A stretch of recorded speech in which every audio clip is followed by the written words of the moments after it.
하나님의 말씀입니다. 히브리서 13장 1절부터 6절입니다. 1절 형제 사랑하기를 계속하고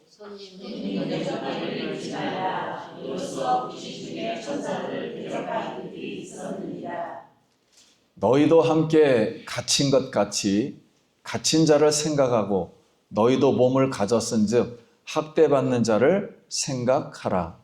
모든 사람은 결혼을 기이 여기고 친소를 더럽히지 않아라. 음행하는 자들과 간음하는 자들을 하나님이 심판하시리라.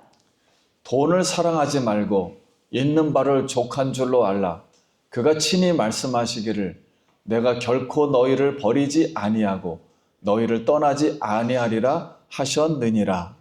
그러므로 우리가 담대히 말하되 주는 나를 돕는 이시 내가 용서하지 아니하리라. 사람에게 어찌하리라.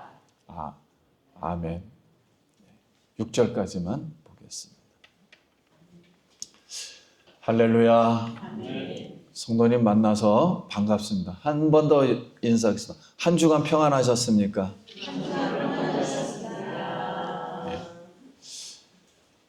예수 그리스도는 어제나 오늘이나 영원토록 동일하십니다. 오늘 예수 그리스도 살아계신 하나님의 아들, 우리를 구원하신 분, 오늘도 성령으로 우리에게 성령의 단비를 주시는 분, 그 예수님 바라보고 소망을 갖기를 예수님의 이름으로 기도합니다. 예수님을 믿는다는 이유 한 가지로 우리 히브리서 그 당대의 많은 사람들이 조롱과 채찍질 그리고 칼로 베임을 당하고 돌로 맞고 양의 가죽을 뒤집어 씌면서 몰래 농사를 지으면서 피해 다니고 토굴과 강야에서 이렇게 생활을 했습니다. 그래서 그들은 내가 징계받고 고난받는다고 고난받고 있구나 이렇게 생각한 그들에게 그런 초라한 모습이지만 히브리서는 그렇게 보지를 않고 이미 이 예수를 믿은 공동체는 지금 천국에 있는 하늘의 예루살렘에 와 있는 성도들이다. 이렇게 보았어요. 그러므로 이 말씀을 새 언약의 교회 공동체 이렇게 표현하여 주셨습니다. 그럼 오늘 성도님 이걸 대입해서 오늘 우리 성도님들이 지금 하늘의 예루살렘에 와 있는 새 언약의 교회 공동체라 오늘은 이렇게 생각하시고 이렇게 새 언약의 교회 공동체라면 그러면 고난받는 가운데서 어떻게 생활해야 하는가 하는 것을 오늘 본문에서 세 가지 말씀합니다. 그러면 첫 번째, 형제 사랑을 계속해야 합니다. 자, 1절 말씀. 형제 사랑하기를 계속하고 손님 대접하기를 잊지 말라. 이로써 부지 중에 천사들을 대접한 이들이 있었느니라. 너희도 함께 갇힌 것 같이 갇힌 자를 생각하고 너희도 몸을 가졌은즉 학대받는 자를 생각하라 했습니다. 그럼 여기 형제라는 것은 바로 예수 믿는 공동체 안에서 같이 신앙생활하는 교인을 말해요. 근데 그 당시에는 이 교인이 세 가지로 이렇게 보여졌습니다. 하나는 교인들 중에 그 유대인들이었거든요. 그래서 유대인들과 이 정부로부터, 로마 황제로부터 핍박을 받았어요. 그러다 보니까 도망 나올 수밖에 없었어요, 집에서. 그래서 방황하며 나그네 생활을 할 수밖에 없었습니다. 그래서 도망 다닌 거죠. 그래서 이렇게 나그네로 도망 다니는 교인들이 있었어요. 두 번째는 너무 고통스러운 게 많으니까 또 근처에는 유대인들이 많았어요. 그러니까 유대교하고 예수교하고는 좀 달랐습니다. 그래서 유대인들로 다시 돌아가서 예수 공동체를 배반한 교인들이 있었어요. 그래서 유대교로 돌아간 사람들이 있었어요. 근데 뭐 같이 생활하니까 막 얽혀 있을 거 아니에요. 형제, 자매, 막 친척 이런 게. 그리고 동네 사람 막 인간관계가 얽혀 있을 거 아니에요. 세 번째는 예수님을 믿고 맞선 사람들이 있었어요. 그러니까 돌로 맞고 칼로 죽임을 당하고 잡혀가서 쇳덩이에 이거 채워서 바다에 수장되고 잡혀서 감옥에서 고난받는 자기 형제자매들이 있었단 말이에요. 그래서 학대받는 교인들이 있었습니다. 그러면 이 새언약 교회 공동체가 같이 생활했었는데 지금까지 이 고통을 받는 바람에, 핍박받는 바람에 이렇게 세 종류로 크게 흩어졌어요. 그럼 이 신자들을, 교회 공동체 신자들은 나그네를 대접하라는 거예요. 나그네를 대접하고 영접하고 핍박받는 자를 돌아보라는 거예요. 감옥에 갇힌 자겠죠? 뭐 이런 핍박받는 자를 돌아보라. 이 돌아보는 것이 하나님의 사랑이므로 교인들을 거기서 결속을 시키는 거예요. 그래서 이 배교한 사람들과 죄를 짓는 이 문제로부터 해결하여 교회 공동체를 존속시킬 수가 있었습니다. 그런데 그때 당시에는 이 환경이 우리하고 완전 달랐어요. 광야였단 말이에요, 주로 이스라엘은. 그래서 광야는 우리 성도님들 가보면 알겠지만은 광야는 땅만 있는 것을 광야라 그러고 모래만 있는 것을 사막이라 그래요. 똑같아요. 들어가면 방향을 잃어요. 어딘지를 몰라. 그래서 손님을 광야에서 오던 사람들을 대접을 하지 않으면 그 손님이 길을 잃거나 굶어서 죽어요. 왜냐하면 집이 언제 나타날지를 모르기 때문에 죽습니다. 그래서 이 나그네 손님을 대접함으로써 광야 밖에 있는 소식을 알게 돼요. 저쪽에 있는 소식을 알게 돼요. 그리고 이 사람은 바로 이 손님 대접함으로 또 생명을 유지하고, 그래서 서로가 돕는 위치에 있었던 겁니다. 그 당시에. 그러니까 기독교인들이 방황하다가 돌아다니니까 이 예수 믿는 사람들을 대접하고 영접을 하라는 거예요. 손님 대접을. 그래서 이스라엘에는 미덕이 1번이 손님 대접이에요. 광야에서는 자기도 죽을 테니까요. 대접을 받지 못하면. 그래서 성경에 있는 대로 그들은 매일 저금통을 만들어 놓고 하루에 얼마씩 정해서, 오늘날 말하면 구제 헌금이라 할까요? 이게 생활화되어 있어요. 모든 국민들은. 그래서 이게 2천만 원도 되고 1억도 됩니다. 그걸 그 자리에서 이름 밝히지 않고 바로 갖다 줘요. 우리는 못하죠, 이런 거. 근데 그들은 이게 하나님의 뜻이기 때문에 쉽게 합니다. 그래서 자기 형제 한 명이라도 유대인이 고통스럽다. 그러면 몇십억이 모일지 몰라요. 몇백억이 모일지도 모릅니다. 그래서 유대 나라가 지금 존속할 수 있었던 거예요. 이걸 성경적으로 지금도 거룩한 생활의 1번으로 뽑고 있는 겁니다. 그래서 서로가 도왔다.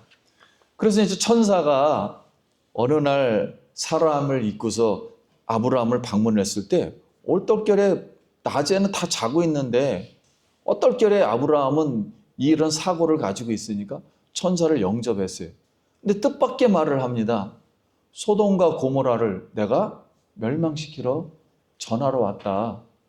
근데 소돔 고모라에는 자기 조카 롯의 가정이 살고 있었잖아요. 그래서 거기서 중보기도 합니다. 하나님, 롯의 가정을 구원시켜 주십시오. 그랬더니 바로 그 천사들이 롯의 가족을 소돔과 고모라 유황불에서 건져 주었어요. 그래서 부지 중에 천사를 대접함으로 본인들에게 굉장히 좋은 소식도 듣고 자기 친척들도 구원을 받았던 말씀입니다. 그러면서 예수님이 예화를 하나 드세요. 양과 염소 얘기를 우리 신앙과 종말에 관해서 이렇게 예화를 들었습니다. 우리 한번 천천히 제가 읽어보면, 그때 임금이 그 오른편에 있는 자들에게 이르시되 내 아버지께 복받을 자들이여 나와 창세로부터 너희를 위해 예비된 나라를 상속받으라. 내가 줄일 때 너희가 먹을 것을 주었고 목마를 때 마시게 하였고 나그네 되었을 때 영접하였고 헐벗었을 때 옷을 입혔고 병들었을 때 돌보았고 옥에 갇혔을 때 와서 보았느니라. 이에 의인들이 대답하여 이르되 주여 우리가 어느 때 주께서 줄이신 것을 보고 음식을 대접하였으며 목마르신 것을 보고 마시게 하였나이까? 어느 때 나그네 된 것을 보고 영접하였으며 헐벗은 것을 보고 입혔나이까? 어느 때 병드신 것이나 옥에 갇힌 것을 보고 가서 뵀나이까 하리니, 임금이 대답하여 이르시되 내가 진실로 너에게 이르노니 너희가 여기 내 형제 중에 지극히 작은 자 하나에게 한 것이 곧 내게 한 것이니라 하시고 그랬어요. 그래서 예수님은 우리 생활 속에서 지극히 작다고 생각한 사람들, 그러니까 어려움에 처했다는 거죠. 아무튼 자기가 생각할 때 이 사람은 굉장히 어렵다 생각하는 사람들에게 한 것이 곧 예수님에게 한 것이다, 이렇게 말씀했습니다. 그래서 우리는 교회 공동체는 첫 번째로 우리 교인들에게 하는 말씀이에요. 말씀도 교인들에게 먼저 하는 거예요. 어려운 사람들, 핍박받고 특별히 예수님 때문에 고통받는 사람들, 이런 사람들을 대접하고 돌보라, 그리고 화목하고 사랑하라 말씀했습니다. 그래서 우리 형제 사랑하기를 계속 마음에 갖고 형제 사랑하고 손님 대접하고 어려운 사람 돌볼 수 있길 바랍니다. 이제 어느 분이 자전거에다가 바람을 넣고 그 펌프를 빌렸어요. 근데 자기 자전거에다 바람을 넣다가 펌프가 보니까 고장나 버렸어요. 근데 어떤 사람은 몰래 고장난 것을 그 빌린 사람에게 갖다 주었어요. 그러니까 그 옆에 있는 주인이 아니 왜 고장내 틀렸느냐 그랬더니 자기 합리화 변명만 하는 거죠. 원래 펌프가 낡았고 고장날 수밖에 없었다. 그래서 나는 그냥 갖고 온 거다. 자, 이렇게 되니까 이웃하고 단절이 되는 겁니다. 근데 다른 어떤 사람은 똑같은 상황에서 새 펌프를 샀어요. 새 펌프를 사가지고 가져다 주었습니다. 제가 펌프를 쓰다가 고장내 틀렸습니다. 그러면서 이렇게 죄송합니다. 그랬더니 주인이 미안하잖아요. 그렇지만 미안한 상황 속에서도 새 펌프를 받으니 선물 안 좋아할 사람은 없지요. 그래서 결국은 돈은 조금은 들었지만은 이웃하고 사랑하고 화목한 관계를 계속 유지하게 되었습니다. 그래서 오늘 우리는 각자가 지금 처한 상황이 전부 달라요. 어려움에 처한 상황이 너무도 다릅니다.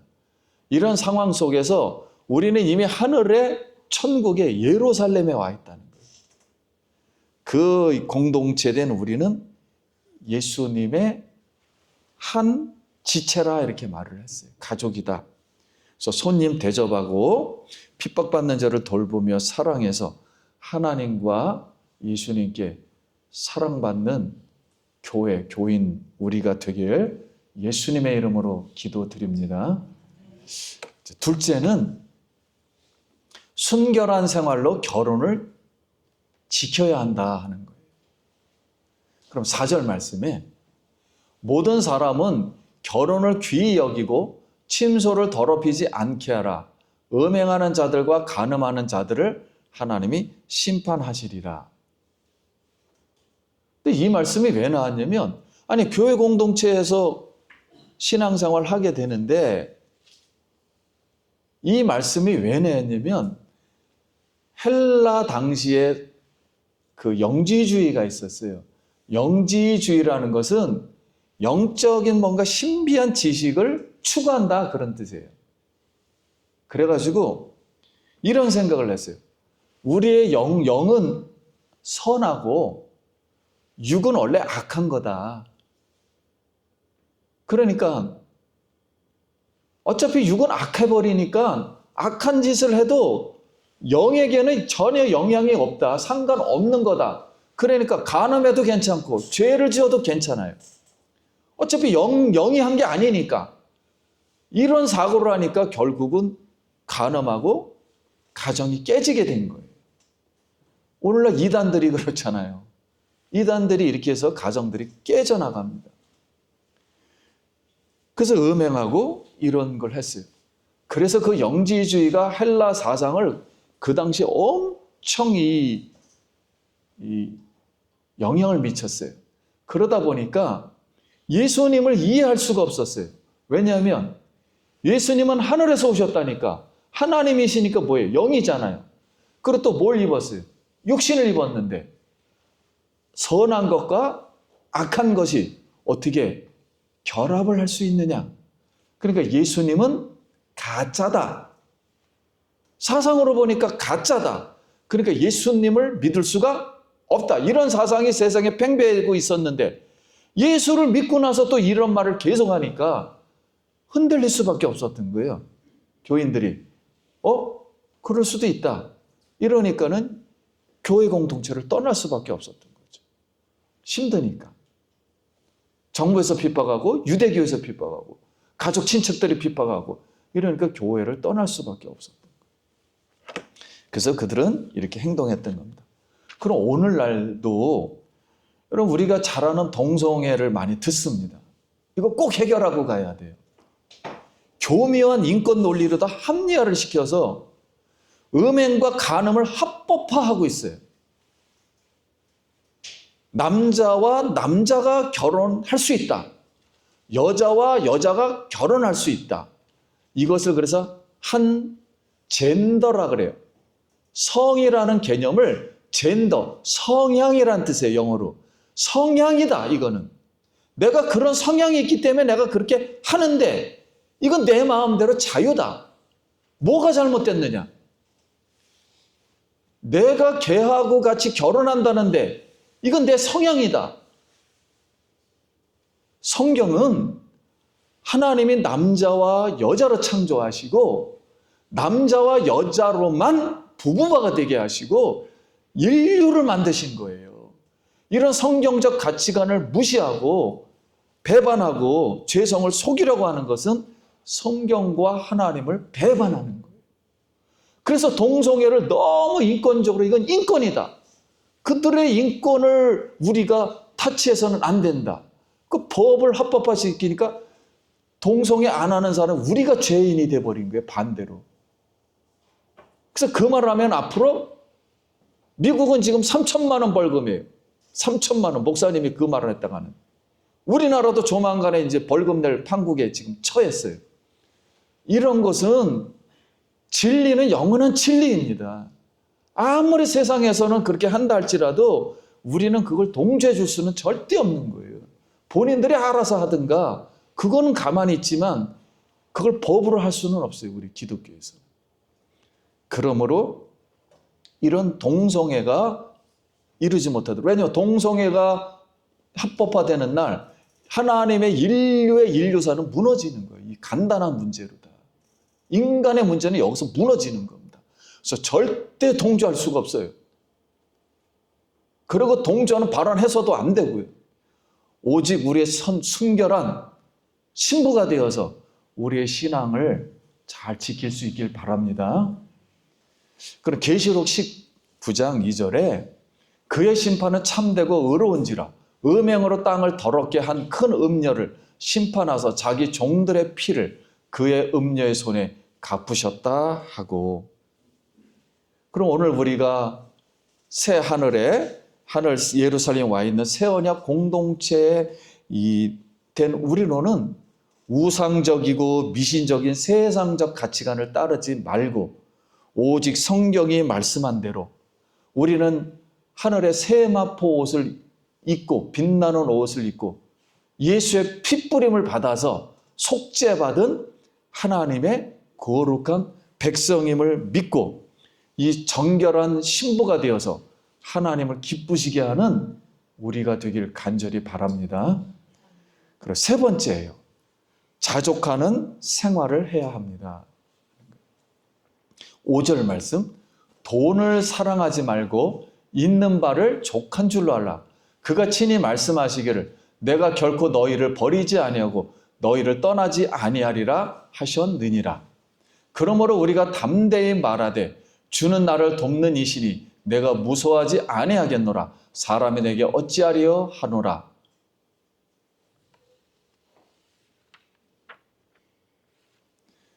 바울은 에베소 교회에서 목회하는 디모데에게 성도들에게 이것을 가르치고 권면하라, 권해라 이렇게 말씀하시면서 그리스도의 말씀과 경건을 따르지 아니하는 사람들은 이렇게 된다고 디모데전서 6장 4절에 말씀했어요. 한번 성경이 더 정확하니까 아무리 훌륭한 설교가 재밌고 알아듣고 쉽고 은혜를 받아도 성경의 권위만큼 확실한 설교는 없습니다. 하나님 말씀을 우리가 듣고 그 말씀에서 살아계신 성령님의 음성을 직접 우리가 듣고 살아나길 간절히 바랍니다. 이 말씀이 더 중요해요. 그러면 4절에 그는 교만하여 아무것도 알지 못하고 변론과 언쟁을 좋아하는 자 이로써 투기와 분쟁과 비방과 악한 생각이 나며 마음에 부패하여지고 진리를 잃어버려 경건을 이익의 방도로 생각하는 자들의 다툼이 일어나느니라. 그러나 자족하는 마음이 있으면 경건은 큰 이익이 되느니라. 우리가 세상에서 아무것도 가지고 온 것이 없음에 또한 아무것도 가지고 가지 못하리니 우리가 먹을 것과 입을 것이 있은즉 족한 줄로 알 것이니라. 부하려 하는 자들은 시험과 올무와 여러 가지로 어리석고 해로운 욕심에 떨어지나니 곧 사람으로부터 파멸과 멸망에 빠지게 하는 것이라.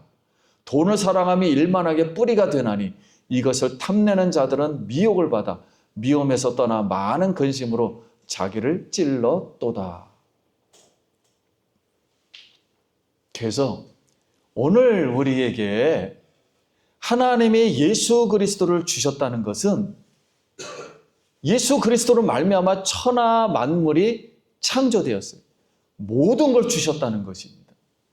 그러므로 이미 하늘의 예루살렘에 와 있는 우리 새 언약 공동체 성도는 자족하는 마음을 배우고 특히 고난 속에서는 어렵기 때문에 물질에 욕심이 설 수밖에 없어요. 여기에 시험에 걸릴 수밖에 없어요. 그러므로 하나님이 주신 만큼만 자족하는 마음을 가질 수 있길 바랍니다. 그러면서 주님이 꼭 말씀하셨어요.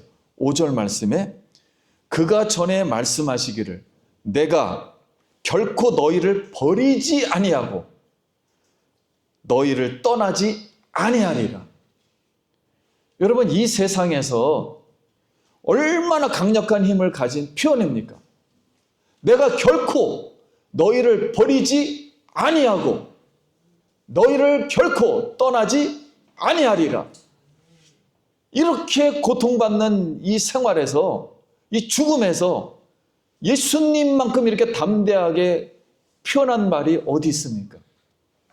그래서 내 인생의 괴로움과 죽음과 고통과 내적인 이런 이 부패와 외적인 유혹, 위로부터의 시험과 아래로부터의 모든 시험들 받아도 하나님이 이렇게 우리에게 말씀해 주셨습니다. 그가 친히 말씀하시길 내가 결코 너희를 버리지도 아니하며 떠나지도 아니하리라. 할렐루야. 아멘.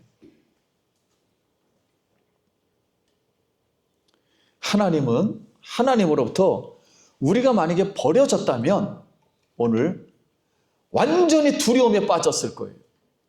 완전히 무식하고 완전히 아무런 친구도 없고 완전히 소망도 없어서 우리 영이 마귀에 짓눌려서 고뇌도 없고 절망에 짓눌려서 우리 소망도 없이 이렇게 지냈을 겁니다.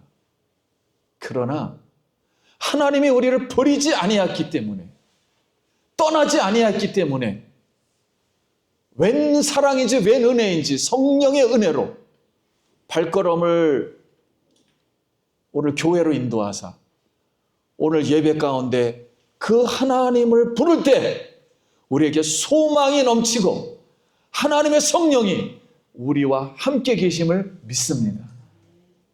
그 하나님, 살아계신 하나님을 오늘도 바라보고 힘과 용기를, 위로를 얻기를 예수의 이름으로 축원합니다.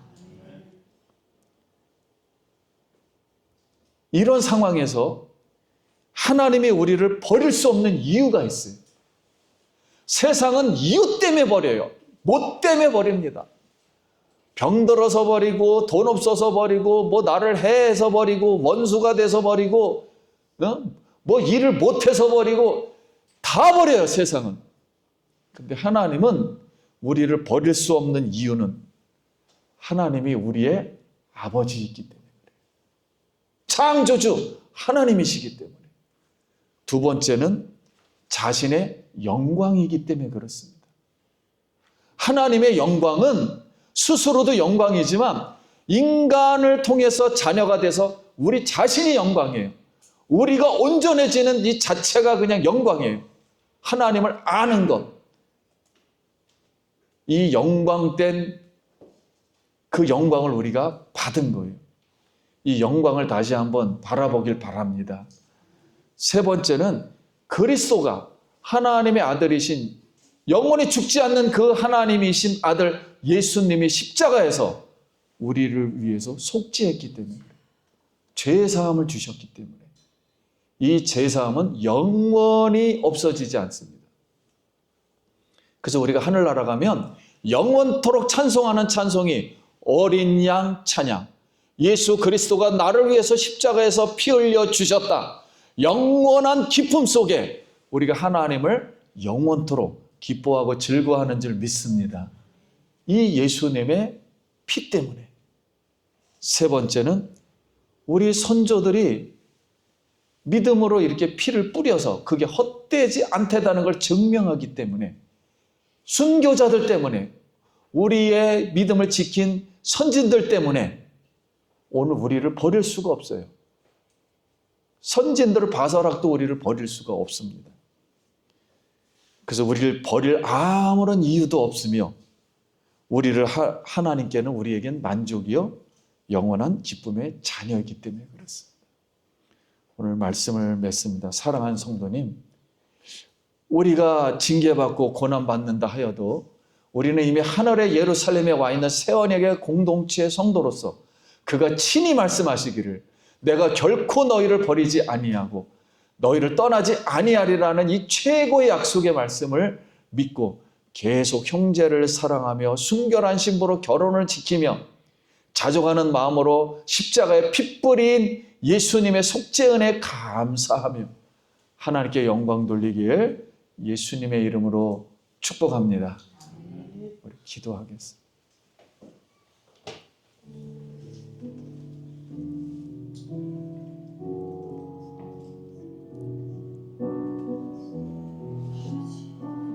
성도님, 마음을 내려놓고 한번 예수님을 한번 생각하며 기도할 수 있길 바라요.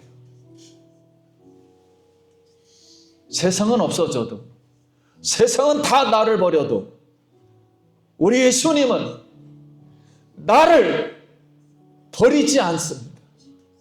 그 은혜, 그 사랑. 그래서 오늘 우리가 여기에 앉아서 그 하나님을 소망합니다. 우리 같이 기도합니다. 하나님의 은혜를 감사합니다.